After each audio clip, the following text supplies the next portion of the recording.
अस्सलाम वालेकुम everyone, this is D3 exercise 4B question number 7 और उसमें लिखा हुआ है express your answer in the index form. ठीक है, इंडेक्स फॉर्म में हमने इसे सॉल्व करना है।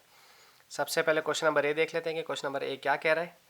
क्वेश्चन नंबर ए है फोर्थ रूट ऑफ ए। ठीक है जी, आप जानते हैं स्क्वायर रूट की अपनी वैल्यू होती है 1/2, क्यूब रूट की वैल्यू होती है 1/3, तो फोर्थ रूट की वैल्यू हो गई 1/4। अच्छा, पार्ट बी क्या है।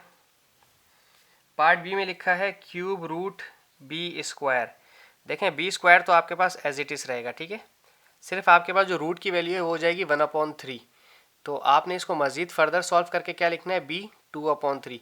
तो याद रखेंगे जब कभी भी इस तरह से अल्फ़ाबेट आएगा 2/3 या 4/5 या 6/7, तो जो अपॉन में पावर वाली वैल्यू होती है वो रूट की वैल्यू होती है। ठीक है जी, हम स्क्वायर नहीं बोल सकते हैं क्योंकि स्क्वायर का मतलब 2 होता है। अच्छा जी, अब है हमारे पास √5c इसकी पावर है 4। ठीक है जी, अब इसे कैसे लिखना है। देखिए जी, पावर तो रूट की जो c की जो पावर है वो है 1/5। ठीक है, क्योंकि √5 है वो पावर 1/5 है और इसके ऊपर है 4, जो पावर 4 होल ब्रैकेट की है। इस रूट की वैल्यू 1/5 थी, मैंने लिख दी, तो इसको क्या लिखेंगे 4/5। ठीक है जी, अब पार्ट डी देख लेते हैं इसका। वो 4 1 जा 4 हो गया ना, सिंपल। अब पार्ट डी देखते हैं। इसके पार्ट डी में कह रहे हैं 1/√6 की पावर डी। ठीक है, अच्छा अगर मैं d की पावर √6 है तो ये हो जाएगा 1/6। ठीक है, और अगर आपको इस तरह से आंसर नहीं छोड़ना है, इसको ऊपर लेके जाना है, तो ये हो जाएगा -1/6। ठीक है ना, ये दोनों सूरत हाल में आप अपना आंसर छोड़ सकते हैं, पॉजिटिव भी और नेगेटिव भी।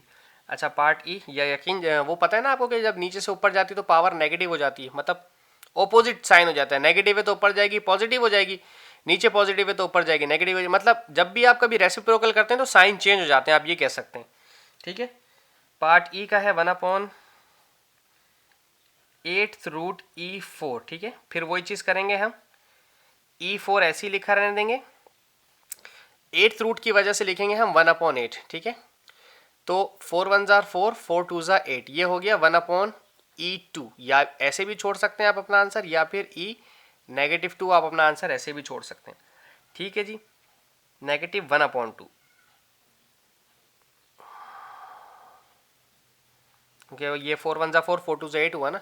अच्छा जी, ई, अब हम करते हैं एफ, पार्ट एफ, आखिरी क्वेश्चन इसका। 1/√f power 5। ठीक है, इसको भी वैसे ही सॉल्व करेंगे जैसे अभी तक सारे सवाल सॉल्व किए। 1 ब्रैकेट के बाहर पावर 5 ऐसी लिखी रहने दें, और ये है क्यूब रूट, तो f की पावर हो गई 1/3। जब 1/3 हो गई तो ये 5 1 जा 5 हो जाएगा, 5/3।